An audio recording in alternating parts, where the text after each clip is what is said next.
গুনার যদি সীমা লঙ্ঘন করিলাই গিয়া, তাহলে সেই গুনার কারণে সেই মানুষটা কাইল হাসরের ময়দানে যেই দিন আমল ওজন হইব, ওজনের মধ্যে যখন তার গুনার ফল্লা ভারী হয়ে যাব গিয়া, তখন সেই মানুষটা জাহান্নামের ফয়সালা তার প্রতি হয়ে যাব গিয়া।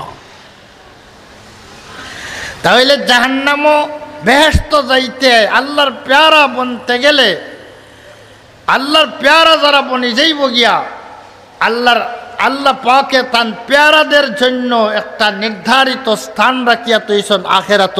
সেই স্থানটার নাম হইল বেহেশত। সেই আল্লাহর প্যারা বন্দাদের জন্য আল্লাহ পাকে একটা স্থান রাখিয়া তৈছেন, সেই স্থানটার নাম হইল জান্নাত। সেই জান্নাতে যাইতে সময় যে জিনিসে বাধা দেয়, এটা হইল গুনাহ। যখন আল্লাহ আপনারে আমারে মায়া করি লইবা, আল্লাহ আমরারে প্যার করি লইবা, তখন আল্লাহ পাকে আপনারে আমারে বেহেশতে যাইতে যে জিনিসটা বাধা দেব, সেই বাধাটারেও আল্লাহ পাকে তার কুদরত দিয়া রহমত দিয়া দূর করে দিলেইবা। সেই বাধাটা হইল গুনাহ। বেহেশতে যাওয়ার পথে বাধাটা হইল গুনাহ। সেই গুনাহ সম্পর্কে আল্লাহ জানাইয়া দেন, ওয়ায়াগফির লাকুম যুনুবাকুম, তোমাদের গুনাহ আল্লাহ পাকে মাফ করে দিবা, গুনাহগুলারেও মাফ করে দিলেইবা। এখন বেহেশতে যাওয়ার পথে বাধা হইল গুনাহ। তাহলে গুনাহ মাফি পাইতে গেলে আল্লাহর প্যারা বনতে হবে। গুনার মাফি পাইতে গেলে আল্লাহর মাহবুব এবং প্যারা আল্লাহর মহব্বতের বনতে হবে। আর আল্লাহ পাকের মহব্বতের বনার একই ব্যবস্থা, সেইটা হইল মুহাম্মদুর রাসূলুল্লাহ সাল্লাল্লাহু আলাইহি ওয়াসাল্লামের আদর্শ। মুহাম্মদুর রাসূলুল্লাহ সাল্লাল্লাহু আলাইহি ওয়াসাল্লামের সুন্নতের অনুসরণ করতে হবে। নবীর সুন্নতের অনুসরণ ব্যতীত কোনো মানুষ বেহেশতে যাওয়া সম্ভব না। আমরা সবাই বেহেশত যাইতাম, চাইনি না চাই না? বেহেশতে যাইতে গেলে একটা ব্যবস্থা আল্লাহ পাকে দিয়া দিলা। যারা বেহেশতের আশা করেন, বেহেশতে যাইতে চায়, তাদের আল্লাহ পাকে ফরমাইলা যে তোমরা আমি মুহাম্মদ, আমার নবী মুহাম্মদুর রাসূলুল্লাহর তোমরা অনুসরণ করো। ওয়াতিউল্লাহ ওয়াতিউর রাসূল। দ্বিতীয় আয়াতে কইন আল্লাহর অনুসরণ করো, রাসূলের অনুসরণ করো। আল্লাহ তাআলার আনুগত্য স্বীকার করো, রাসূলের আনুগত্য স্বীকার করো, দুইজনের আনুগত্য স্বীকার করো। এর অর্থ হইল আল্লাহ পাকের আনুগত্য স্বীকার করতাম এবং মুহাম্মদুর রাসূলুল্লাহ সাল্লাল্লাহু আলাইহি ওয়াসাল্লামের আনুগত্য স্বীকার করতাম। দুই জিনিস কইলা। আসলে আনুগত্য তো আল্লাহ পাকের হইতো। ইনিল হুকমু ইল্লা লিল্লাহ। সমস্ত হুকুমের মালিক কে? সমস্ত হুকুমের মালিক আল্লাহ তাআলা। তাহলে আল্লাহ তাআলার অনুসরণ করতাম, হুকুম আল্লাহর মানতাম, রাসূলের হুকুম মানতাম নি বলে রাসূলের হুকুম আল্লাহ কইয়া দিছেন মানবার লাগিয়া। তাই রাসূলের হুকুম মানলে আল্লাহর হুকুম মানা হইল,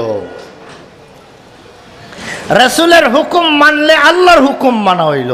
এই কারণে আল্লাহর হুকুমের সাথে সাথে রাসূলের হুকুমও মানার, রাসূলের অনুসরণ করার আল্লাহ পাকে নির্দেশ দিয়া দিয়েছেন। ইনের মধ্যে কোনো কয়েদ নাই, কোনো শর্ত নাই। বিনা শর্তে রাসূলের আনুগত্য স্বীকার করার জন্য আল্লাহ নির্দেশ দিতে আসেন। কিন্তু আর কেউরে বিনা শর্তে মানার সুযোগ আল্লাহ দেন না, আর কেউরে বিনা শর্তে মানতে দেন না।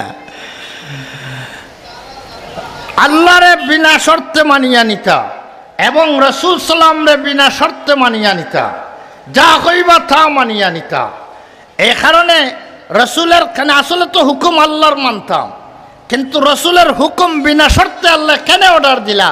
এটা এই কারণে রাসূলরে বিনা শর্তে মানিয়া নেওয়ার এই জন্যই হুকুম দিলা যে রাসূল তাকিয়া এমন কোনো গুনাহ, এমন কোনো পাপ যে খাত পরে আল্লাহ না পছন্দ করেন, এমন কোনো খাস নবী তাকিয়া হওয়া সম্ভব নয় যে খাসটা আল্লাহ নাপছন্দ করেন, এমন কোনো খাস নবী তাকি কখনো হবে না। নবীটা কি এমন কোনো কাজ হবে না যে কাজটা আল্লাহ নাপছন্দ করেন। আল্লাহ নাপছন্দ করেন কোনটা, গুনার খামরে না নেকির খামরে? কিতা হইন আপনারা কিতা হইন? আল্লাহ গুনার খামরে পছন্দ করেন না নেকির খামরে পছন্দ করেন? নাপছন্দ আল্লাহ কোনটা করেন, নেকির খামরে না গুনার খামরে? তাহলে আল্লাহর নাপছন্দিদা কোনো বস্তু নবীটা কি আল্লাহ পাকে কখনো হইতে দিতা না। যার কারণে সমস্ত নবী রসুল নিষ্পাপ। নবী রসুল নিষ্পাপ হওয়ার কারণে নিঃশর্তে বিনা শর্তে নবী রসুলরে মানার নির্দেশ আল্লাহ পাকে দিয়ে দিয়েছে। আতিউল্লাহ ওয়া আতিউর রাসূল, বিনা শর্তে আতিউর রাসূল হওয়ার কারণে এই আয়াতের দ্বারা সমস্ত নবী রসুলগণ নিষ্পাপ এবং বেগুনার উপরে প্রমাণ করে এই আয়াত। কিভাবে বেগুনার উপরে নিষ্পাপ হওয়ার উপরে কিলাত প্রমাণ করলো? বলে নিষ্পাপ হওয়ার কারণেই তো বিনা শর্তে, কোনো শর্ত নাই, কোনো কয়েদ নাই, বিনা শর্তে নবীর হুকুম যেইটা দিবা, নবীর যে কাজ করবা, এইটা উম্মতরে মানার জন্য আল্লাহ পাকে নির্দেশ দিতে আসুন। যদি নবীর কাজের মধ্যে কোনো ধরনের গুনাহ হওয়ার যদি সম্ভাবনা থাকতো, তাহলে আল্লাহ তাআলা অন্য একটা শর্ত লাগাই দিলে এনে নবীরে তোমরা মানিও, যদি নবীয়ে ভালো কাজের হুকুম দেন তখন মানিও, আর নবী যদি কোনো নাফরমানি আর কোনো গুনাহের যদি নির্দেশ দেন তখন তোমরা মানিও না। ইলা কোনটা কইছেন নি আয়াত? আতিউল্লাহ যা কইছেন, ওয়ালা আতিউর রাসূলও কইছেন। তোমরা আল্লাহর ইতাআত করো, আনুগত্য স্বীকার করো, রাসূলের আনুগত্য স্বীকার করো, রাসূল মানিয়া চলো। আরো বহুতরে মানার লাগিয়া আল্লাহ কইছেন, আরো বহুতরে মানার লাগিয়া কইছেন। যেমন স্বামীর কথা মানবার লাগিয়া স্ত্রীরে অর্ডার দিছেন, স্ত্রীয়ে স্বামীর কথা মানিয়া চলতা, কিন্তু শর্ত ছাড়া না বিশর্ত? শর্ত আছে না নিশর্তে? শর্ত আছে। কোন সময়? বলে স্বামীর কথা স্ত্রীর মানা ফরজ, স্বামীর অর্ডার স্ত্রীর জন্য মানা ফরজ। তবে শর্ত হইল স্বামী যদি কোনো নাফরমানি আর কোনো গুনাহের অর্ডার যদি দেন না, তাহলে সেই অর্ডার স্ত্রীর জন্য মানা ফরজ। এখন স্বামী বেটিয়ে চাই ফজরের নমাজ উঠিয়া পড়িত, ফজরের ওয়াক্ত হয়ে গেছে, আজান হয়ে গেছে, বেটি খালি চটফটি করে গুটি যাইত গিয়া। আর শীতের দিন রাজাইত মধ্যে তো ফজরের ওয়াক্ত আরো করে আরাম বেশি বাড়ি যায় গিয়া। এর দে বেটা সারা রাত যে এক জুইতে হুতিছে, আজান খাসা লইছে, এখন লাই খালি আপনার ইসালাখান খালি দোলাওর গিয়া, ঠেঙ্গে আর মাথায় এখান ঘরের গিয়া, খালি রাজাইর মধ্যে কমলের মধ্যে খালি আরাম লাগে, আরাম বাড়ে, ঠান্ডা বাড়ে আর আরাম বাড়ে। এ কারণে এই সময় তো দেখা যায় বেঠায় যখন বেটি উঠি যাইত গিয়া চায়, এই সময় বেঠায় চায় যে বেটিগু গালাতটা হোক, কারণ রুইর মাঝে যা উম আছে এর চেয়ে বেশি উম আছে দুইয়ের মাঝে। এখন রুইটা কি আছে দুইয়ের মাঝে। এখন মানুষের শরীরের মধ্যে যে কারেন্ট আল্লাহ রাখিয়া তৈছেন, এই কারেন্টে একটা আরেকটারে এমনভাবে শক্তিশালী করে দেয়, এমন গরম করে দেলায়, রাজায় রুইয়ে আর কমলর আপনার উলে অত আরাম দিতে পারত না মানুষের। এখন বেটায় চায় তার বউলিয়া গুথি রইতে হয়, আর বেটিয়ে চায় উঠিয়া নমাজ পড়িলেই তো। এখন অর্ডার দুই দিকে গেছে গিয়া। আল্লাহর অর্ডার হইল আসসালাতু খায়রুম মিনান নাওম, ঘুম থাকিয়া নমাজ ভালো। আর স্বামীর অর্ডার হইল তুমি আরো কত সময় ঘুমাও। এখন হোকা স্বামীর অর্ডার মানা ফরজ। এই সময় স্বামীর অর্ডার মানত নিনা ছাড়ত? এই সময় কার অর্ডার মানত? আল্লাহর অর্ডার মানত। লা তাআতা লিমাখলুকিন ফি মাসিয়াতিল্লাহ, আল্লাহর নাফরমানি দেখানোর মধ্যে ওই যায় গিয়া কোনো মখলুকের আনুগত্য স্বীকার করলে আল্লাহর নাফরমানি যদি হয়, তাহলে এই সময় কোনো মখলুকের হুকুম মানা যায় না। তাহলে এখানের মধ্যে শর্ত আছে না নাই? স্বামীর হুকুম মানতে হবে, এই কথার মধ্যে শর্ত আছে না নাই? শর্ত আছে। এইভাবে মা বাপের হুকুম মানতে হবে, মা বাপের আনুগত্য স্বীকার করা, মা বাপের খেদমত করা সন্তানের জন্য ফরজ না ফরজ নয়? মা বাপের আনুগত্য স্বীকার করা, মা বাপের ফরমাবরদারি করা সন্তানের জন্য ফরজ।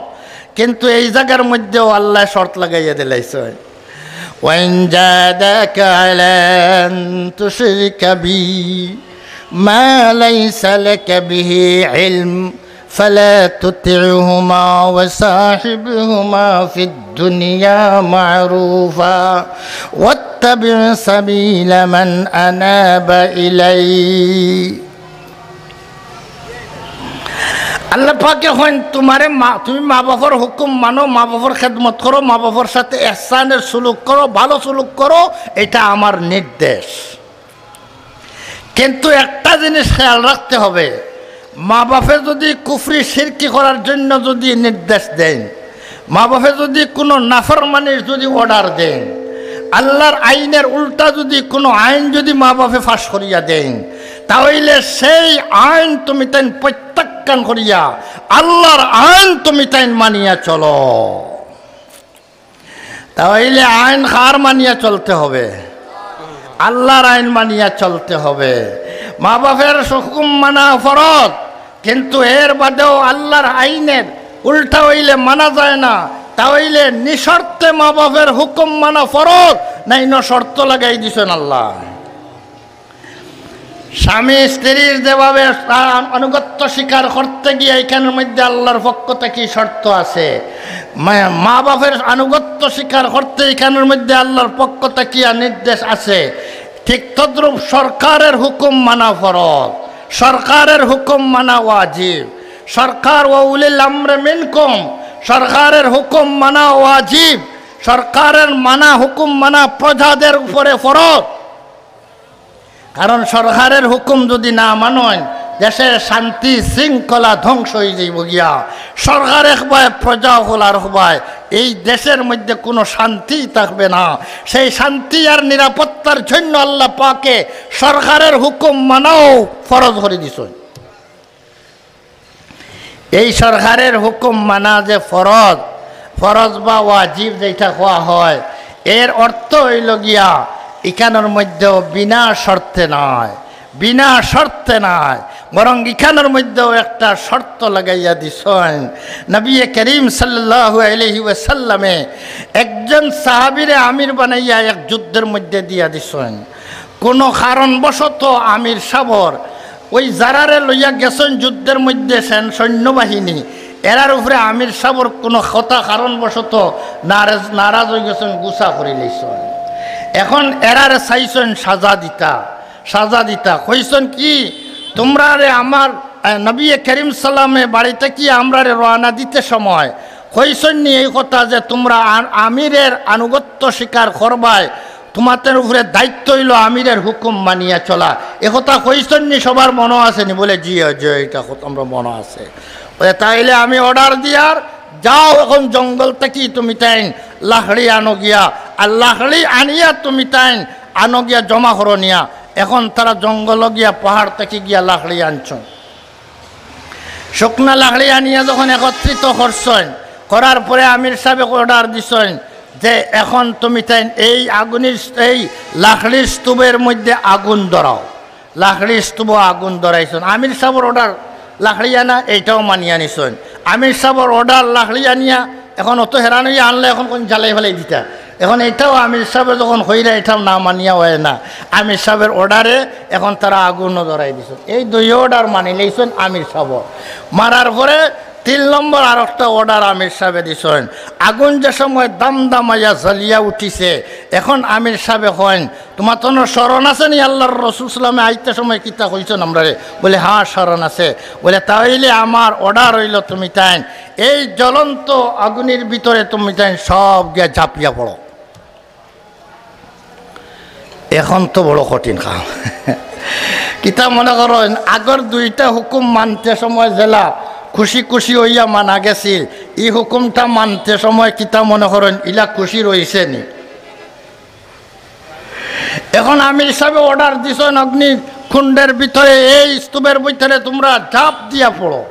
এখন এখন এক গুঁড়ো এর মাঝে তৈয়ার হয়ে গেছেন, যেহেতু আল্লাহর রসুল সাল্লামে কইছেন যে আমিরের হুকুম মানিয়া চলো, তাহলে আমির সাহেব যে তখন এটা তো আর কইছেন না অগ্নির মধ্যে ফড়ি যাইবার কইলে মানিও না, ইখান তো হইছেন না, তাহলে আল্লাহর রসুল সাল্লামের কথা মানিয়া আমরা অগ্নি থামাই যেতাম, এক গুঁড়ো তাওফে সররা হামাই যেতা গিয়া। আরো গুঁড়ো হয়নি তা কিতা মাতো তোমরা আমাই যাইতে গিয়া, অগ্নি থামাই যাইতে গিয়া। আমরা ইমান কিসের জন্য আনলাম? আল্লাহর রসুলের উপরে ইমান আনলাম, আল্লাহর উপরে কিসের জন্য ইমান আনলাম? আমরা তো এই কারণেই ইমান আনলাম, ওই আগুন তাকিয়া নাজাত আর রক্ষা পাওয়ার জন্যই তো আমরা ইমান আনছিলাম। এখন যদি ইমান আনার পরে আবার আগুনের জ্বলা লাগে, তাহলে তো আমরা ইমান আনা বেকার যাইব গিয়া। এ কারণে না হইতে পারে না, এই অগ্নিকুণ্ডের ভিতরে ঢুকবো না যতক্ষণ পর্যন্ত নবী করিম সাল্লাল্লাহু আলাইহি ওয়াসাল্লাম রে এই ব্যাপারে জিজ্ঞাসা করছি না।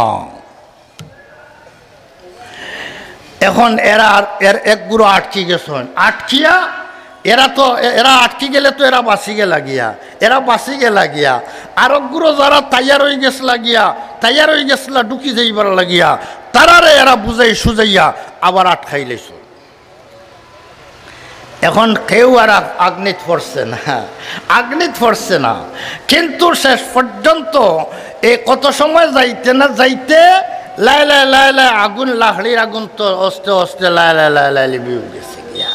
আর আমির সাবর যে গুসা যে ফাতাইয়া উঠিছিল, আমির সাবর গুসা অস্তে লিবি গেছে গিয়া, দইও আগুন লিবি গেছে গিয়া, আর আমির সাবর শরীরের হিটও লামি গেছে গিয়া, আর সামনে যে আগুন দৌড়াইছিল ওটাও লিবি গেছে গিয়া। যাই হোক দইও গুঁড়ো আমির সাব বিপদী হওয়াতে কি বাঁচিলা, আর মামুর তারা যারা সৈন্যবাহিনী তারাও বাঁচি গেছেন গিয়া। যুদ্ধতে গিয়া যাওয়ার পরে কিতা মনে করেন এই ঘটনাটা নবী করিম সাল্লামের দরবারে আলোচনা হইবনি না হইতো না? যুদ্ধ থেকে যাওয়ার পরে এই ঘটনাটা নবী করিম সাল্লাল্লাহু দরবারে যখন আলোচনা করা হয়েছে, তখন নবী করিম সাল্লাল্লাহু আলাইহি ওয়াসাল্লামে ফরমাইলা, তোমরা যদি এই আগুনের ভিতরে যদি আমিরের হুকুম মানিয়ে যদি ঢুকে যাইতে হয়, তাহলে এই আগুন থেকে আর তোমাদের বাহির হওয়ার কখনো হইল না।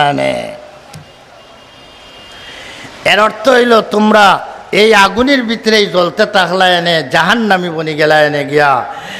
তোমরা জানো না নি ইন্নামাত তাআতু ফিল মারুফ, তোমরা কি জানো না আমিরের হুকুম মানতে হয়?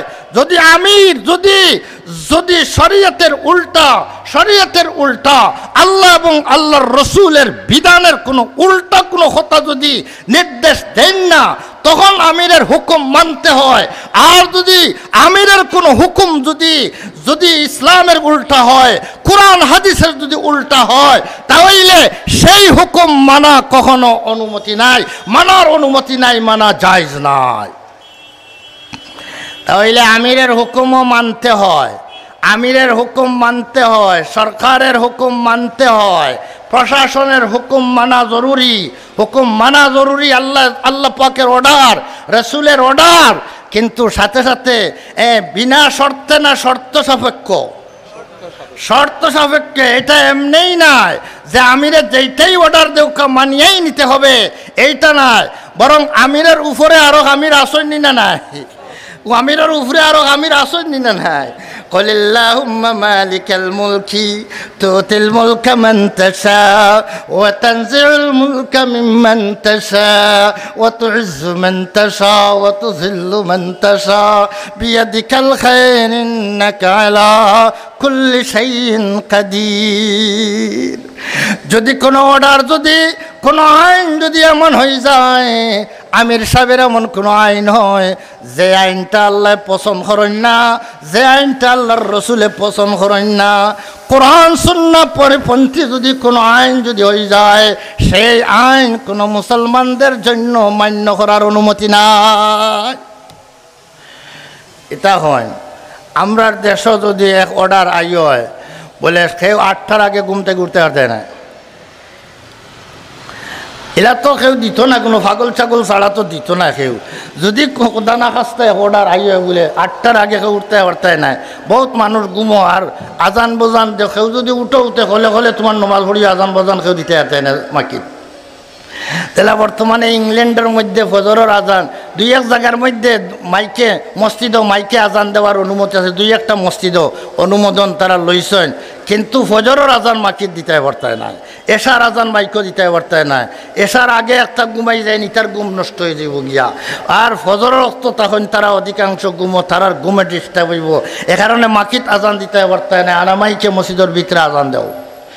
এই ধরনের অর্ডার যদি আইয় যদি কেউ যদি দেলায় কিতা হয় আমরা হকলে খান ফাতিয়া গর্দনা ফাতাইয়া মানি নিতাম নি, মানি লইতাম নি। তাহলে কিতা বলতাম যদি কোনো অর্ডার যদি কোনো ব্যক্তির পক্ষ থাকিয়া কোনো প্রশাসনের পক্ষ থেকে যদি অর্ডার হয় যেটা কোরআন হাদিস পরিপন্থী, সেই অর্ডার মানা যাবে না। তাইলে এই শর্ত আছে, প্রশাসনরে মানা জরুরি, কিন্তু শর্ত আছে। কি শর্ত?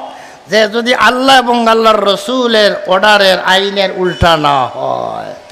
কিন্তু রসুল সাল্লাল্লাহু আলাইহি ওয়াসাল্লামের আনুগত্য স্বীকার করার জন্য আল্লাহ নির্দেশ দিতে আসেন, আতিউল্লাহ ওয়া আতিউর রাসূল, তোমরা আল্লাহর আনুগত্য স্বীকার করো এবং রাসূল সাল্লাল্লাহু আলাইহি ওয়াসাল্লামের আনুগত্য স্বীকার করো। ইনো কোনো শর্ত নাই, কোনো কয়েদ নাই, বিনা শর্তে আল্লাহর হুকুম যেভাবে মানতে হয়, আমার বুঝে ফড়ক আর না ফড়ক আল্লাহর হুকুম মানতে হবে। ঠিক তদ্রূপ আল্লাহর রাসূল সাল্লাল্লাহু আলাইহি ওয়াসাল্লামের কোনো হুকুম কোনো সুন্নত আমার বুঝে ফড়ক আর না ফড়ক আল্লাহর রাসূলের সেই আদর্শ সেই সুন্নতরে মানতে হবে। এটার দ্বারা বোঝা গেল নবী রাসূল থেকে এমন কোনো অর্ডার আসতে পারে না যে অর্ডার আল্লাহ পছন্দ করেন না, আল্লাহর উল্টা আল্লাহর বিধানের উল্টা কোনো অর্ডার নবী রাসূল থেকে আসতে পারে না। তাহলে আল্লাহর যত নবী রাসূল হলইবা, বিশেষ করে সাইয়্যিদুল মুরসালিন মুহাম্মদুর রাসূলুল্লাহ সাল্লাল্লাহু আলাইহি ওয়াসাল্লামের পক্ষ থেকে এমন কোনো অর্ডার আসতে পারে না যেটার উপরে আল্লাহ নারাজ হন। তাহলে কি মনে করেন আল্লাহর রসুল গুনাহগার না বেগুনা? যদি গুনাহ করা যদি সম্ভব হইতো, রসুলের যদি রসুল তাকে গুনাহ যদি সরজাদ হওয়া গুনাহ প্রকাশ হওয়া যদি সম্ভব হইতো, তাহলে আল্লাহ লাগাই দিলেন অন্য কথা যে রসুলের হুকুম মানিও, যেটা আমার আইনের উল্টা না হয় এটা মানিও, আমার আইনের উল্টা হইলে মানিও না। আল্লাহ লাগাই দিলেন এই শর্ত। কিন্তু আল্লাহ যখন ইলা শর্ত লাগাইলে না, বোঝা গেল রসুলের কোনো খাস, রসুলের কোনো কথা আল্লাহ পাকের সন্তুষ্টির বাহিরে হইতে পারে না। তাইলে নবী রসুলগণ গুনাহগার হইতে পারেননি, কিতা করেন নবী রসুলগণ গুনাহগার হইতে পারেননি, কিন্তু গুনাহ নাই, নবী রসুলদের কোনো গুনাহ নাই। এটা আহলুস সুন্নাত ওয়াল জামাত, যারা একমাত্র নাজাত প্রাপ্ত 73 দল মুসলমানের ওইবা নবী করিম সাল্লাল্লাহু আলাইহি ওয়াসাল্লাম ফরমাইছেন 73 দলে বিভক্ত হইবা মুসলমান হল। এর মধ্যে একটা দল একমাত্র বিনা সাজায় বেহেশত জানেওয়ালা, সেই দলটা হইল মা আনা আলাইহি ওয়া আসহাবি, যে যার সংক্ষেপ নাম হইল আহলে সুন্নাত ওয়াল জামাত। আহলে সুন্নাত ওয়াল জামাত, সমস্ত আহলে সুন্নাত ওয়াল জামাত যারা বেহেশতে জানেওয়ালা একক দল যারা, সেই আহলে সুন্নাত ওয়াল জামাতের ঐক্যমতে ইজমায়ে উম্মত এই কথার উপরে যে মুহাম্মদুর রাসূলুল্লাহ এমনকি আরো যত নবী রাসূল গুজরিয়া গেছেন, কোন নবী রাসূল তাকিয়া আল্লাহর নাফরমানি হইতে পারে না। নবী রাসূল নিষ্পাপ না গুনাহগার? নবীরা পাপী না নিষ্পাপ? কিন্তু এই যে কোরআনের ব্যাখ্যা, সঠিক ব্যাখ্যা জানার দরকার। মৌলানা মওদুদি সাহেব তার এক কিতাব আছে, কোরআনের ব্যাখ্যা করার লাগিয়ে এক কিতাব লেখছেন, এখানোর নাম দিয়েছেন তফহিমুল কোরআন। তফহিমুল কোরআনের মধ্যে তখরিবুল কোরআন করি ফেলাই দিছেন। তখরিফ তফিম মানে কোরআন বুঝানি, কোরআন বুঝাইতে গিয়া কোরআন দিয়ে ধ্বংস করে ফেলাই দিস হয়, তখরিবে কোরআন করে ফেলাই দিস হয়। মৌলানা মওদুদি সাহেব দেখুন যেন এটা বাংলাও হয়ে গেছে গিয়া তফিমুল কোরআন, এটা 19 নম্বর খণ্ড সূরা ইজা জা নাসরুল্লাহি ওয়াল ফাতহুর তাফসীর বার করে দেখুন যেন মৌলানা মওদুদি সাহেব কইরা আল্লাহ তাআলা নবী করিম সাল্লাম রে নির্দেশ দিলা যখন ইজা জা নাসরুল্লাহি ওয়াল ফাতহ ওয়া রাআইতান নাস ইয়াদখুলুনা ফি দীনিল্লাহি আফওয়াজা ফাসাব্বিহ বিহামদি রাব্বিকা ওয়াস্তাগফিরহু ইন্নাহু কানা তাওয়াবা।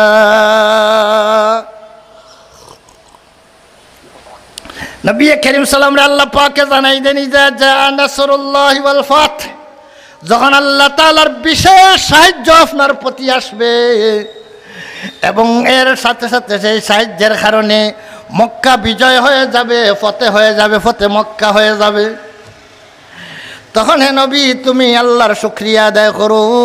ফাসাব্বিহ বিহামদি রাব্বিকা, আর দেখবা এই সময় মক্কা যখন বিজয় হয়ে যাইব তখন দেখবা দলে দলে মানুষে ইসলাম গ্রহণ করতে আছে। অনেক মানুষ এখন ডরাইয়া মুসলমান হর না, কোয়া যায় না যদি খায়া যদি সাক্ষা গুড়ি যায় গিয়া, যদি আবার মক্কার কাফিররা যদি আবার জয়ী হয়ে যায় গিয়া, এরারে আবার মক্কার কুরাইশের মানুষে বারা মানুষে বড় ডরাইতো, এরা শক্তিশালী, এরা সাহসী। এখন যদি কি জানো যদি খায়া সাক্ষা যদি ঘুরি যায় গিয়া, আর তারা যদি শেষ পর্যন্ত যদি কামিয়াব হয়ে যায়, মুসলমান হইয়া এসে আরো আমরা অভিভূতি বনমু, আমরাই দেখে গীতা হয়।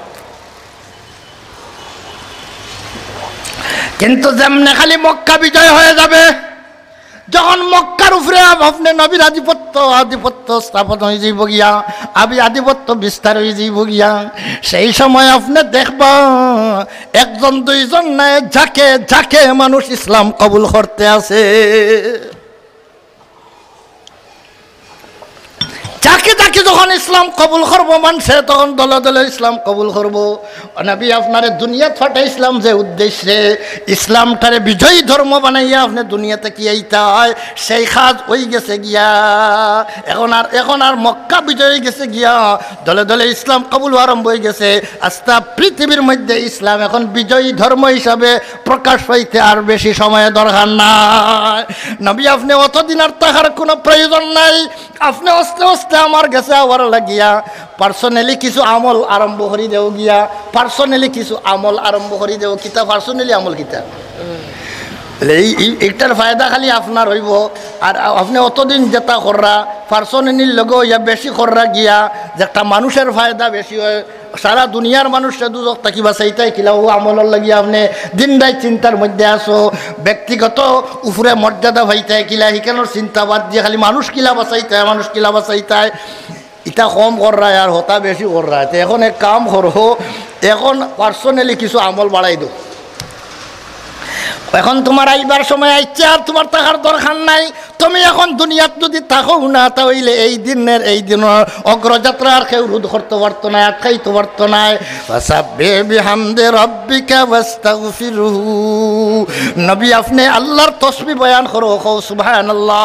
আল্লাহর তাসবিহ মানে আল্লাহর পবিত্রতা বয়ান করো। আল্লাহ সকল আয়াত থেকে মুক্ত, আল্লাহ পবিত্র কথা হোক, আল্লাহর পবিত্র হওয়ার ব্যবস্থা হইল সুবহানাল্লাহ। ফাসাব্বিহ বিহামদি রাব্বিকা, সাথে সাথে আল্লাহর তারিফ করো, আল্লাহর তারিফ, আল্লাহর কো আলহামদুলিল্লাহ, সুবহানাল্লাহি ওয়া বিহামদিহি, সুবহানাল্লাহি ওয়া বিহামদিহি কইলে ফাসাব্বিহ বিহামদিকার উপরে আমল হয়ে গেল। আর লগে লগে তুমি ইস্তেগফার করো, আল্লাহর দরবারে ইস্তেগফার করো, ওয়াস্তাগফিরু, ইস্তেগফার করো, আল্লাহর কাছে মাফি চাও, আল্লাহর কাছে মাফি চাও। কিলা মাফ চাইতে? ও আল্লাহ আমারে মাফ করে দাও, আল্লাহ আমারে মাফ করে দাও।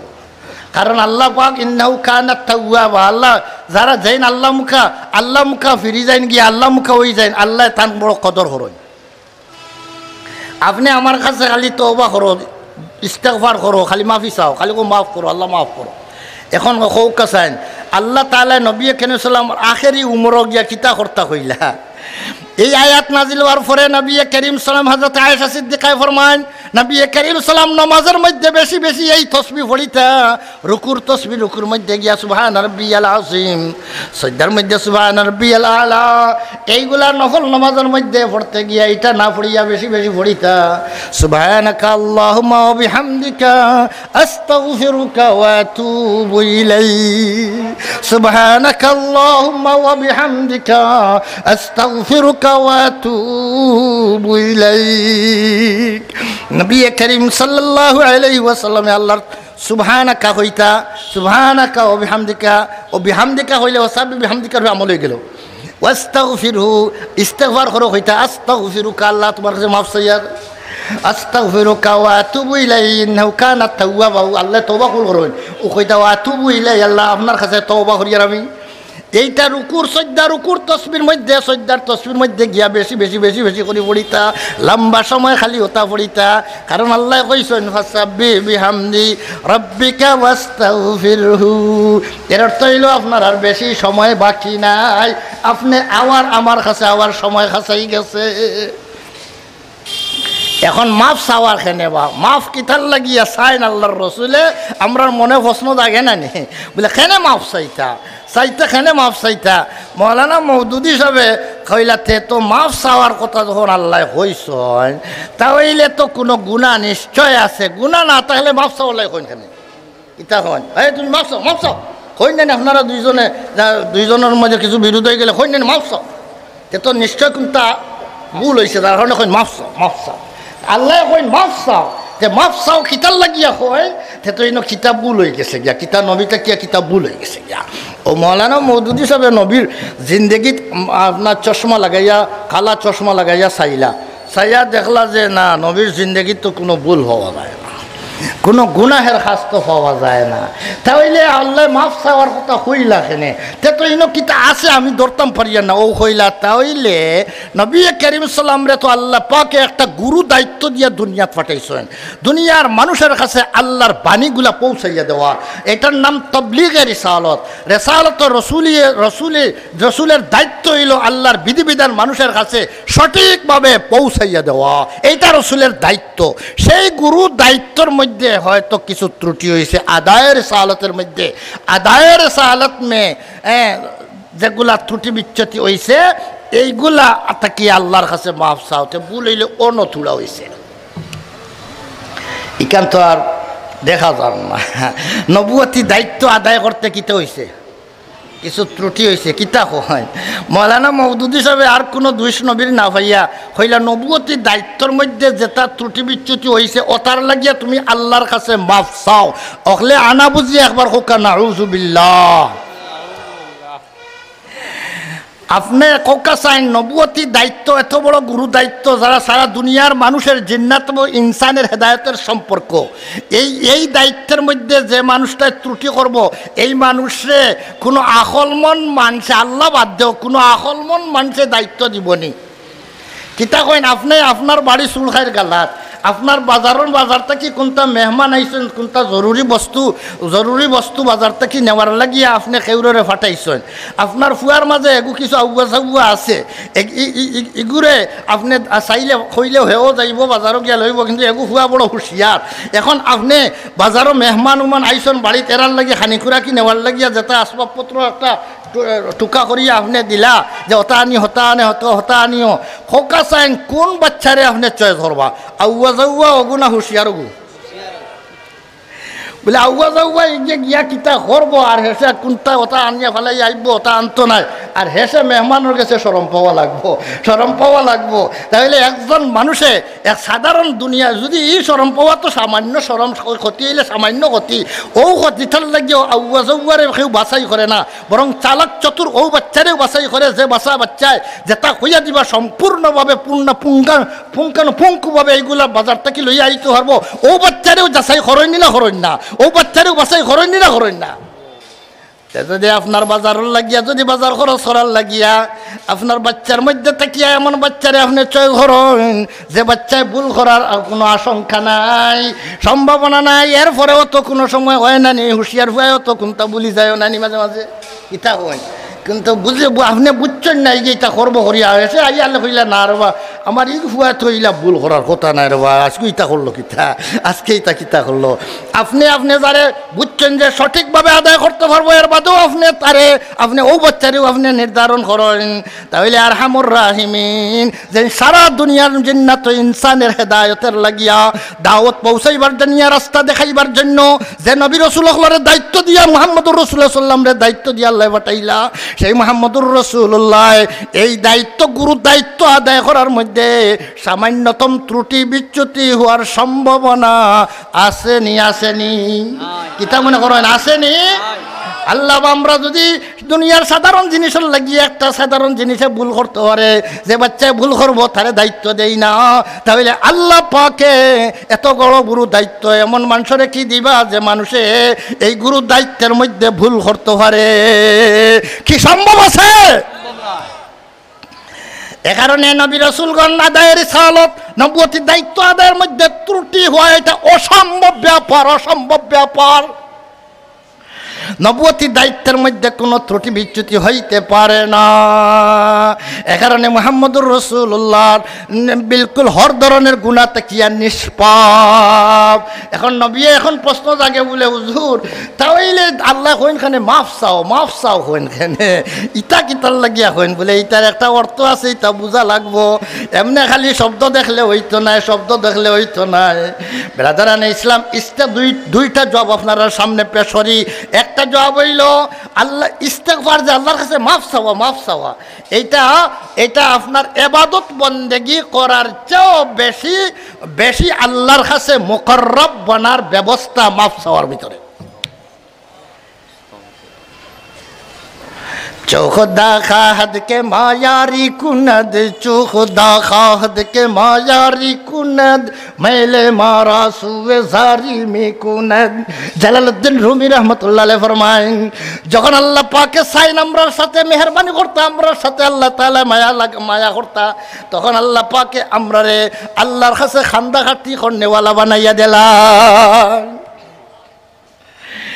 তাহলে আল্লাহর কাছে চকুর পানি নাই আল্লাহর কাছে চকুর পানির বড় দাম যার কাছে যেটা নাই তার কাছে এইগুলোর দাম বেশি থাকে কিতা কইন আল্লাহ তাআলা একদিন খান্দি চন্নি চাইলে আল্লাহ খান্দিতে পারবা হিকান নাই আল্লাহ পারবা কিন্তু আল্লাহর কাছে খান্দন নাই আল্লাহ কোনোদিন খান্দিছেন না যার কারণে এই খেউরের চকুর পানি ফুটান যদি আল্লাহরে ডরাইয়া চকুর পানি ফুড়ি যায় গিয়া এই পানি ফুটা আল্লাহর কাছে এত দামি মুহাম্মদুর রাসূলুল্লাহ সাল্লাল্লাহু আলাইহি ওয়াসাল্লাম ফরমান যে চকুর পানি আল্লাহর ডরাইয়া যে চকুর পানি ফুটান ফুড়ি যায় এই চকুর পানি আর জাহান্নামের আগুন আল্লাহ এখানে করতা না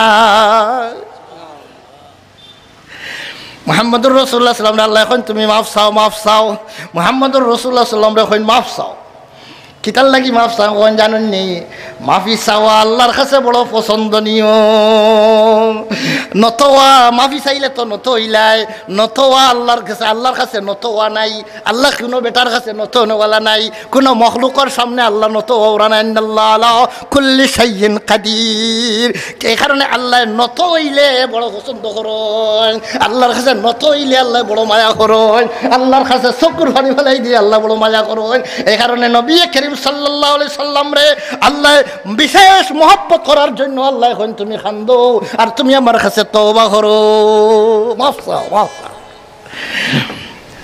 এটা না বুঝলে বেটা মৌলানা মওদুদি সাহেব কইরা যে এই গুনাহ হয়ে গেছে কিতা গুনাহ হইছে বলে নবুয়তি দায়িত্ব আদায়তে ত্রুটি হইছে কওকা নাউযু বিল্লাহি মিন যালিক বেরাদারানে ইসলাম আপনি বিয়ের বাড়ি গেছেন আর বিয়ে খুব পালা খানে খাওয়াইছেন মানে আপনার যত জাতর আইটেম লাগে গোস্ত যতটা আছে সকল জাতর গোস্ত পাকাইছেন আপনার একেবারে অরিঙ্গর গোস্ত আনিয়া তৈয়ার করছেন যে বিয়াই আমার তো দামি বিয়াই হয়েছেন সেইবারে ফাঁকি ফুকি ইটা তো আর অভাব নাই মুরুগ আর ছাগল আর গরু আর ইটার তো সকলটা আইটেম আছে এমনকি জঙ্গল থাকি অরিং দরাইয়া আনিয়া জবহরিয়া এখন অরিঙ্গর গোস্ত আনিয়া আর কোনো জাতর ত্রুটি নাই আর আইটেমের উপর আইটেম গনিয়া শেষ করা যায় না ওলা খানি তৈয়ার করার পরে বিয়াইয়ে যাইতে সময় যদি ও কথাটা হেন যে বেয়াই সাহ কিতা আজকে খাইছন নি, পেট পড়ছে নি? বলে জি জি পেট পড়ছে। বলে এই ধরনের আইটেম আর এই ধরনের ইন্তজাম, এই ধরনের খানি আর কোনোদিন খাইছিলানি? আর কোনোদিন ইলা খাইছিলানি? কিতা কোন কথা তো ঠিক, ইলা আইটেম তো আর কোনোদিন পাইছই না। তাহলে কিতা মনে করেন বেআই সাহেব খুশ হইবা না বেজার হইবা? ইলা আইটেম আর কোনোদিন পাইছিলানি? তখন বেআইয়ে ইকান হুনার বাদে বেআইয়ে কইবা হায় রে খাইয়া তো বিপদ করলাম, এখন ইকনাইন বার করিয়া তার বর্তনও অনাইনটা দিয়া যাইবার গির দরকার আছিল, বা তার বর্তনও অনাইনটা বার করি দিয়া যাইবার গির দরকার আছিল। আর না পারলে আত হারাইয়া ওনায় উগলিয়া অনাইন তোরে বার করি দিয়া যায়। খাওয়াইয়া যদি আপনি কুঠা দিলেন, খুঁজে খাওয়াইয়া যদি আপনি এই ধরনের স্থান জিতলাইলেন, তাহলে এটা কোনো মানুষও পছন্দ করে না। এখন যদি ওই সময় যাওয়ার সময় বেআই, এখন বেআই সাহেব আপনি আইসলেন অত কষ্ট করি, আমি বড় খুশ হইলাম, কিন্তু আপনার শান মতো, আপনার মান মতো, আপনার মর্যাদা মতো কোনো খেদমত করতাম পারলাম না, আল্লাহর ওয়াস্তে আমারে মাফ করে দেন যেন। কিতাখন বেআইয়ে যাইতে সময় ফটো গফরি কিতা যাইবা গফরিয়া কইবা রবা এক মানুষ, কিন্তু রবা এক মানুষ আমার বেআই দেখো কত ইন্তজাম করলো, আর এরপরে কিভাবে বিনয়ী, কিভাবে নম্র, আর কিভাবে মানুষে কিভাবে নত হইয়া, আর এই ধরনের এইটা মানুষ দুনিয়ায় তার এখন পাওয়া মুশকিল। হ্যাঁ, এখন হৌকা চাইন বেআইয়ে খাওয়াইয়া যে কুশ করছেন, মাফ চাইয়া এর চেয়ে বেশি কুশ করছেন না কম করছেন?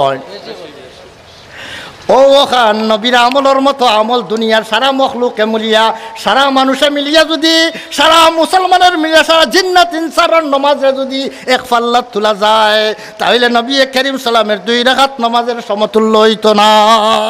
নবীর 2 রাকাত নমাজের ওজন যেটা হইব কিয়ামতের দিন, সারা মুসলমানের জিন্নাত এবং ইনসানের সারা নমাজ রে এখান করিয়া যদি পাল্লাত তোলা যায়, তাহলে অতখান ওজন হইতো না। ওলা দামি নমাজ পড়নেওয়ালা, ওলা দামি ইবাদত করনেওয়ালা মুহাম্মদুর রাসূলুল্লাহ সাল্লাল্লাহু আলাইহি ওয়াসাল্লাম, কিন্তু যে সময় আল্লাহ পছন্দ করেন তুমি ইবাদত করছো ঠিক, কিন্তু শেষি মেশি সময়ে এখন তুমি কও আল্লাহ আবাদতুকা মা আবাদতুকা হাক্কা ইবাদাতিকা, আল্লাহ তোমার যেভাবে ইবাদত করার হক আছিল আমি এইভাবে ইবাদত করতাম পারলাম না, আল্লাহ আমারে মাফ করো, আল্লাহ আমারে মাফ করো।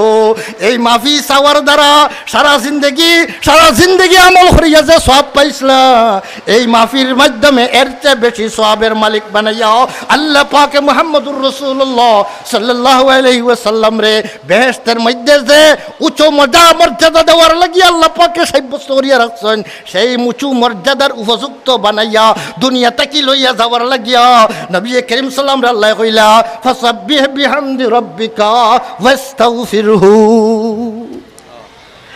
তাহলে কিতা কইন গুনাহ মাফিল লাগিয়া গুনাহ করছেন এ কারণে মাফ করতে চাইরানি, গুনাহ করছেন এ কারণে বেআইয়ে খাওয়াইতে ভুল করছেন এ কারণে মাফি চাইরানি যাইতে না, না বেআইরে কুশ করার লাগিয়া খাওয়াইয়া যতখান কুশ করা যায় মাফি চাইয়া এর চেয়ে বেশি কুশ করা যায়। এ কারণে আল্লাহ পাকে মুহাম্মদুর রাসূলুল্লাহ সাল্লাম রে যে সবক দিছেন, যে তালিম দিছেন, এইটা আল্লাহ আরো বেশি খুশ হওয়ার ব্যবস্থা দিয়া দিছেন। মৌলানা মওদুদি সাহেব আর কুরআন না বুঝিয়া কইলা যে এইখানের মধ্যে গুনাহ আছে, কিতা গুনাহ পাইলা না তুকাইয়া পাইছেন না, যখন কইলা তে নবুয়তির দায়িত্ব আদায়ের মধ্যে ত্রুটি বিচ্যুতি হইছে, ওটা কি আল্লাহ আমারে মাফ করে দাও, হোক নাউযু বিল্লাহ। তাহলে কোরআনের সহি ব্যাখ্যা জানার দরকার আছে না দরকার নাই? খালি তফিমুল কোরআন নাম শুনলে পাগল হয়ে জানি না, তফিমুল কোরআন নাম দিয়া তখরিবুল কোরআন করা হয়েছে, কোরআনে ধ্বংস করা হয়েছে, কোরআনের সহি মতলব না করা হয়েছে না, বরং জায়গায় জায়গায় কোরআনের অপব্যাখ্যা করা হয়েছে। যদি সহি তফসির পড়ার খেয়াল থাকে, মুআরিফুল কোরআন, তফসিরে মুআরিফুল কোরআন, হযরতে মাওলানা মুফতি শফি সাহেব দারুল উলুম দেওবন্দের প্রধান মুফতি যেইন আসলা, এনর লেখা তফসিরের কিতাব আছে তফসিরে মুআরিফুল কোরআন, এটা উর্দু ভাষায় লেখছেন, এটা আরবিতে তর্জমা হয়েছে, বাংলাতে তর্জমা হয়েছে, ইংলিশে তর্জমা হয়েছে, কত ভাষায় যে এই কিতাব এই তফসিরটা তর্জমা হয়ে আছে। আপনি সাইন যদি ইংলিশ মুআরিফুল কোরআন পাইবা, সাইন যদি বাংলা মুআরিফুল কোরআন পাইবা, ইসলামী ফাউন্ডেশনে মুফতি শফি সাহেব রহমতুল্লাহি আলাইহির তফসিরে মুআরিফুল কোরআন বাংলা করিয়া ছাপাইছে। সহি তফসির থাকতে কেন আপনি গলত আর ভুল তফসিরের পাশে কেন যাইবা? ব্রাদারান ইসলাম, আমার আলোচ্য বিষয় হইল সুন্নতে রসুল্লাহ। সুন্নতে রসুল্লাহ শান্তির গ্যারান্টি, সুন্নতে রসুল্লাহ উন্নতির গ্যারান্টি। সুন্নতে রসুল্লাহ না মানলে যত বড়ই আমল করেন না কেন সব আমল বেকার। রসুলের তরিকা ছাড়িয়া যদি কোনো আমল করেন সেই তরিকা কিতে হইতো না, সেই আমল কোনো কাজের নাই। আল্লাহ তাআলা এই কারণে আয়াতের মধ্যে কইছেন, কুল হাল নুনাব্বিউকুম বিল আখসারিনা আমালা আল্লাযিনা যাল্লা সাইয়ুহুম ফিল হায়াতিদ দুনিয়া ওয়া হুম ইয়াহসাবুনা আন্নাহুম ইউহসিনুনা সুন্না।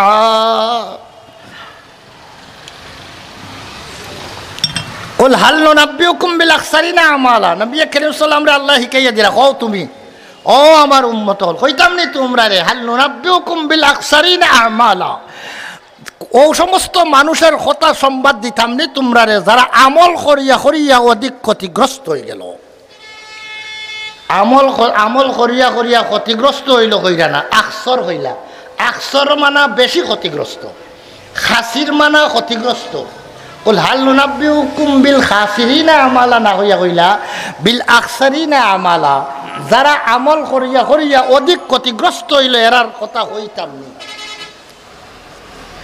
আমল করিয়া করিয়া আল্লাযিনা যাল্লা সাইয়ুহুম ফিল হায়াতিদ দুনিয়া ওয়া হুম ইয়াহসাবুনা আন্নাহুম ইউহসিনুনা সুনআ, দুনিয়ার জিন্দেগিতে তারা খুব সুন্দর কাজ করে, মনে করে যে এটা খুব সুন্দর কাজ করে, কিন্তু আসলে রাস্তা হারাই লইছে, বেরাস্তায় গেছে গিয়া, বেরাস্তায় গিয়া আমল করে, যার কারণে এরা অধিক ক্ষতিগ্রস্ত, আমল করিয়া ক্ষতিগ্রস্ত। আমি দৃষ্টান্ত হিসাবে অনেক সময় হইয়া থাকি, এক বেটায় ক্ষেত করছে, ক্ষেত করতে সময় তার জমিনের মধ্যে ক্ষেত করছেও না, এক বেটায় জমিন ফাঁকাল রয়েছে, কোকা চাইন এই বেটা ক্ষতিগ্রস্ত না লাভবান? আশেপাশে জমিনালা ক্ষেত করিয়া উগার বললা, আর বেটায় জমিনও লামলও না, এই বেটায় লাভবান হয়েছে না ক্ষতিগ্রস্ত হয়েছে? ক্ষতিগ্রস্ত হয়েছে। কিন্তু আরও এক বেটা আশেপাশের জমিনালায় তারা ক্ষেত করছে ঠিক মতো, কিন্তু আরও এক বেটায় জমিনও ক্ষেত করাত লামিয়া এখানের মধ্যে আপনার নিয়মতান্ত্রিকতা ভঙ্গ করিয়া আসে, অনিয়মে ক্ষেত করি ফেলাই দিছে।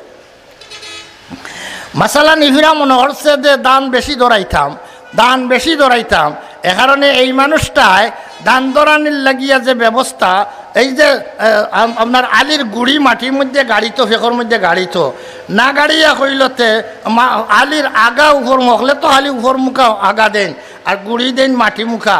আমি ডিজিটাল তরিকায় খেত করতাম, এবার আমি উপর গালা উপর মুখা তলে দি দিমু, আর হবাই দিয়া আরও ড্যাম দিয়া উঠিব, হবাই তো জলফেড় আছে, হবাই দিয়া ড্যাম দিয়া উঠিয়া হবাই আবার আরও শক্ত মজবুত গাছ হইব।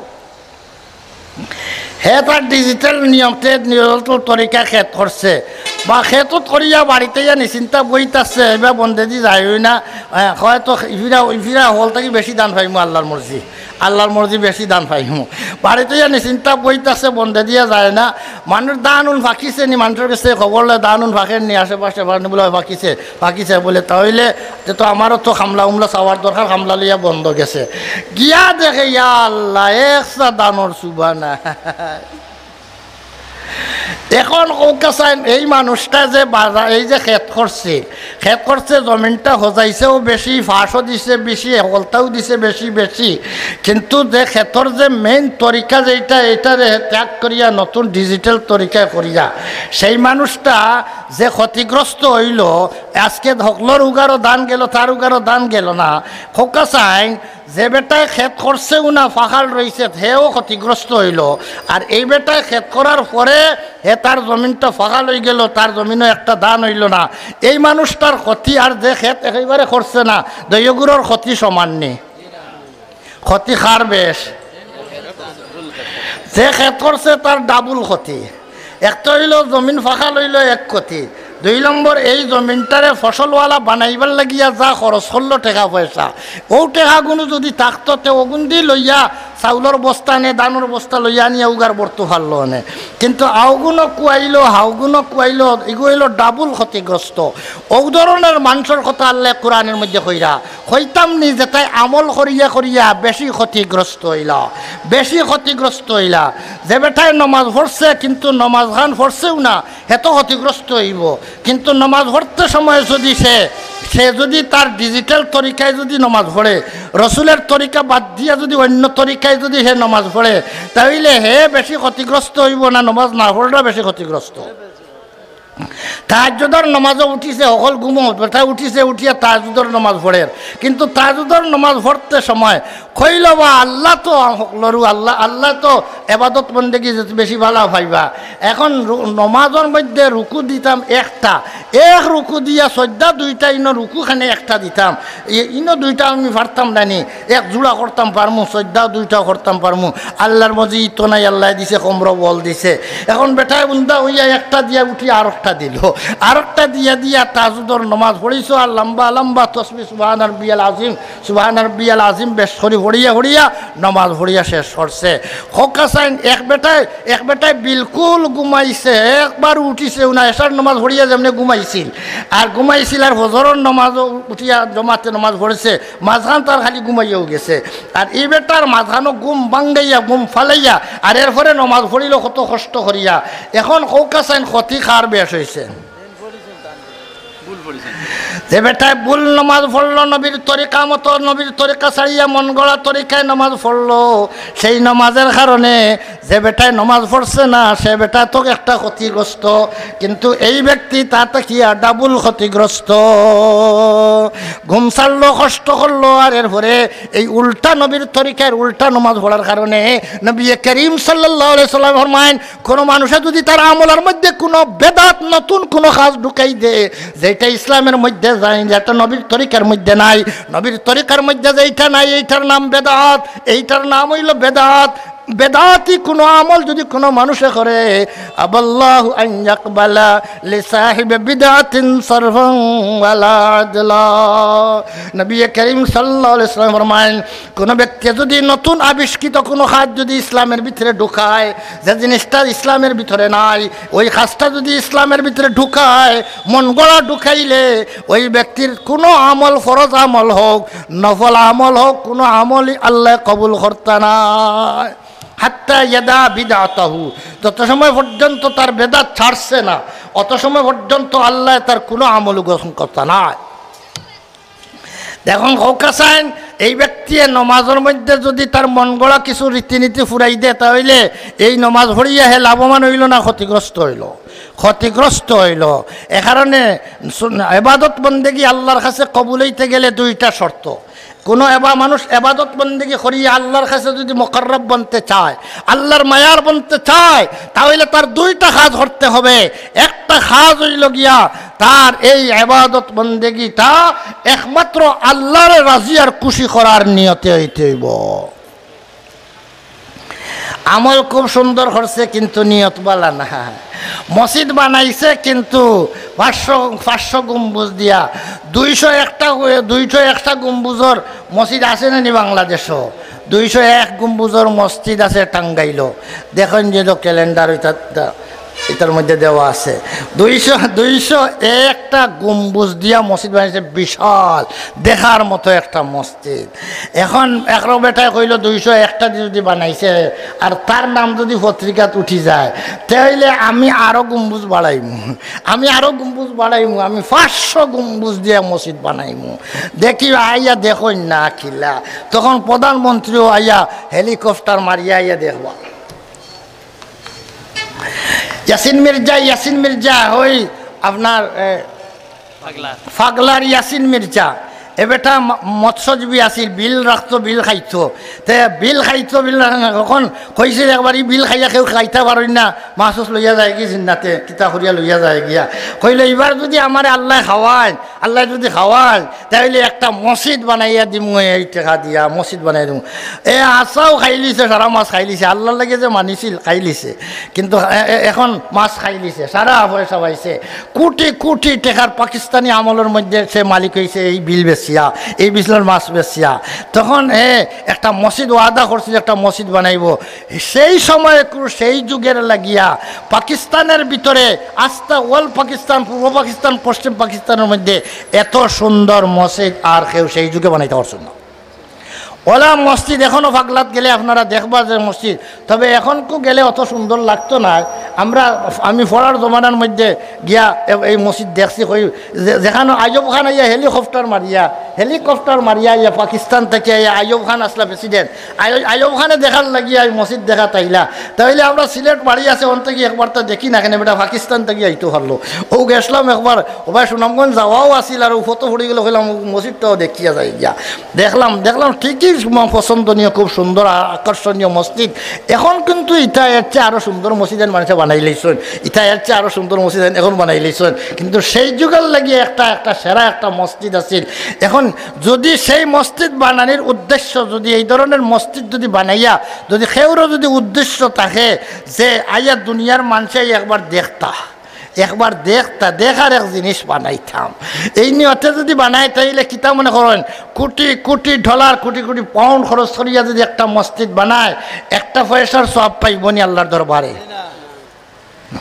আল্লাহর কাছে পাইতে গেলে আল্লাহর কাছে কোনো বিনিময় যদি কোনো মানুষের কোনো আমলের পাইতে হয় দুইটা শর্ত পালন করতে হইব প্রথম শর্ত হইল সেই আমলটা হইতে হইব একমাত্র আল্লাহ পাকের রাজি আর খুশি করার উদ্দেশ্যে কোনো মখলুকরে খুশি করা কোনো মানুষের খুশি করা সুনাম অর্জন করা নামদাম করার জন্য কোনো মসজিদ যদি বানা হয় তাহলে একটা পয়সার সব পাইতো নাই ও মসজিদ বানানেওয়ালা ভাইয়াইন নিয়ত শুদ্ধ করক্কা সাবুদ করক্কা অনেক মসজিদ বানানেওয়ালা হলে ডিগি দেন হোক মসজিদ থেকে আমার মসজিদ সুন্দর হইতো গাঁর মসজিদ থেকে আমার মসজিদ সুন্দর হইতো এই নিয়তে মসজিদও পয়সা গুণ খরচ করেন না যেন এই পয়সা গুনতে আবার উল্টা জাহান্নাম টানিয়া লইয়া যাইব আমল রিয়ান আমল করলে এই আমলে জাহান্নাম টানিয়া লইয়া যায় এ কারণে নিয়ত শুদ্ধ করতে হইব আমার নিয়ত মসজিদ সুন্দর বানানি কোনো গুনার কাম নাই মসজিদ সুন্দর বানানি এইটা সওয়াবের কাজ হযরত ওসমান গনি রাদিয়াল্লাহু তাআলা যে সময় মসজিদে নববী নির্মাণ করলা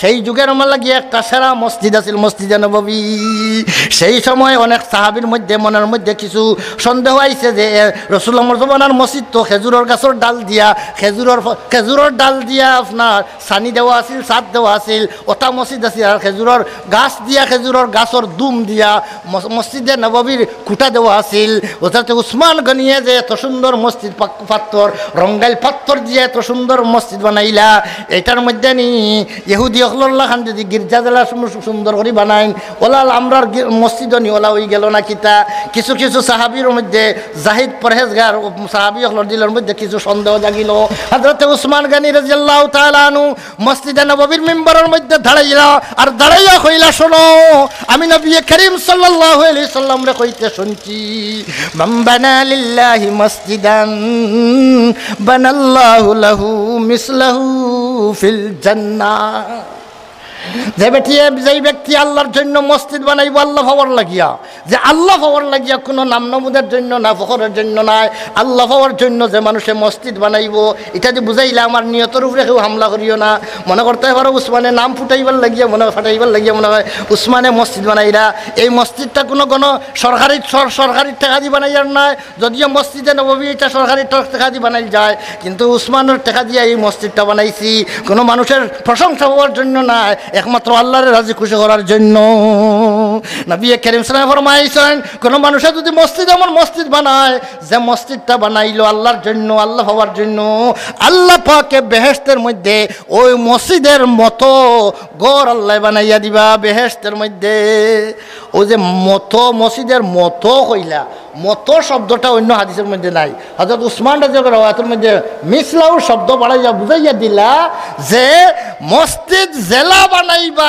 বেহেশতের গড়র মধ্যে তো উন্নত বেহেশতের গড়ের মধ্যে তো বেশম আছে জানি সব গড় তো একদম নাই দুনিয়ার গড়াইন্তর মধ্যে জেলা সব গড় উন্নত মানের গড়ের মধ্যে ব্যবধান আছে এভাবে বেহেশতের উন্নত মানের বেহেশতের গড়ের মধ্যেও ব্যবধান আছে বেশি উন্নত বেশি বড় প্রশস্ত ওলা যেভাবে আপনি জেলা মসজিদ বানাইয়া দিব ও ধরনের ও মানে বেহেশতের গড় আল্লাহ পাকে ও মানের বেহেশতের গড় বানাইয়া দিবা আমি যে এত সুন্দর করে বানাইছি বেহেশতের গড়গুলোর মধ্যে থেকে বলে আল্লাহ আমারে ওলা সবচেয়ে বেশি সুন্দর গড় আমারে বানাইয়া দিতা ওকা নিয়ত একটা শুদ্ধ নি না অশুদ্ধ এটা দুনিয়ার নিয়ত না আখিরাতের নিয়ত ওইলো আখেরাতের নিয়ত। আখেরাতের নিয়তে মসজিদ সুন্দর হরকা, আমার বাড়ির ঘর থেকে মসজিদ ঘর সুন্দর হইতো, আল্লাহর ঘর সুন্দর হইতো, এই নিয়তে মসজিদ বানাওকা।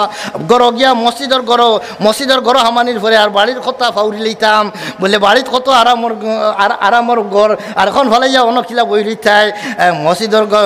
বাড়ির যাওয়ার পরে খালি মসজিদর লাগি জানে টানিত, ওলা ঘর মসজিদর বানাইয়া দেও, নিজের ঘর থাকিয়া মসজিদ মহল্লার মসজিদ আরো সুন্দর হইতো।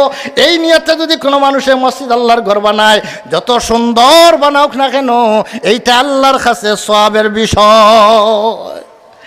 এ কারণে বিরাদার ইসলাম, নিয়ত কিতা করতে হইব? আমল শুদ্ধ হইতে গেলে কয়টা শর্ত? আল্লাহর কাছে কোনো আমলের বিনিময় যদি পাইতে হয় কয়টা শর্ত? দুইটা শর্ত। একটা শর্ত হইল যে এই আমলটা করনে ওয়ালার নিয়তটা আল্লাহরে খুশ করা উদ্দেশ্য হইতে হইব। 2 নম্বর শর্ত হইল এই ব্যক্তির আমলটা নিয়ত যতই শুদ্ধতা হোক, সাথে সাথে আরেকটা শর্ত লাগবো, সেইটা হইল এই আমলটা নবী করিম সাল্লামের সুন্নত মোতাবিক হইতে হইব, নবীর তরিকা মতো হইতে হইব, নবীর আদর্শ মতো হইতে হইব।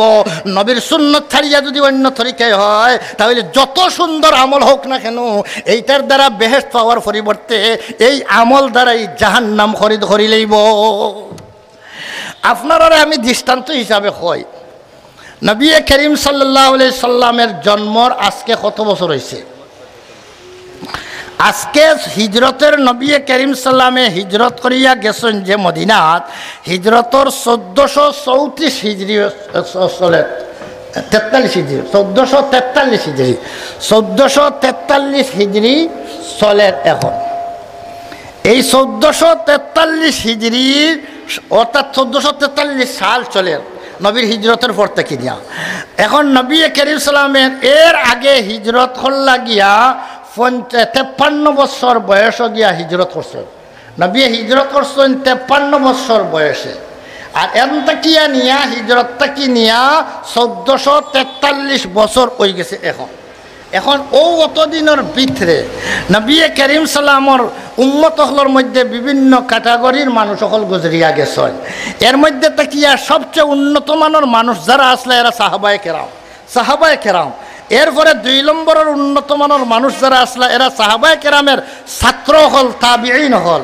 এর বাদে 3 নম্বরের উন্নত মানের মানুষ যারা আসলে এরা সাহাবায়ে কেরাম তাবিঈন হল, অর্থাৎ ছাত্রর ছাত্র, সাহাবায়ে কেরামের ছাত্রর ছাত্র, অর্থাৎ তবে তাবিঈন যারা আছেন এরা লাগিয়া। এই 3টা যুগ ইসলামের সোনালী যুগ। এই 3 যুগের মধ্যে নবী করিম সাল্লাল্লাহু আলাইহি ওয়াসাল্লামের জন্মর পরে জন্মদিবস যারে কয় মিলাদুন নবী, জন্মদিবস কয় ইয়াউমে মিলাদ, জন্ম তারিখ রেখে ইয়াউমে মিলাদ, মিলাদর দিবস, জন্মদিবস। মিলাদুন নবী, নবীর জন্মদিবস হয় যদি মিলাদুন নবী।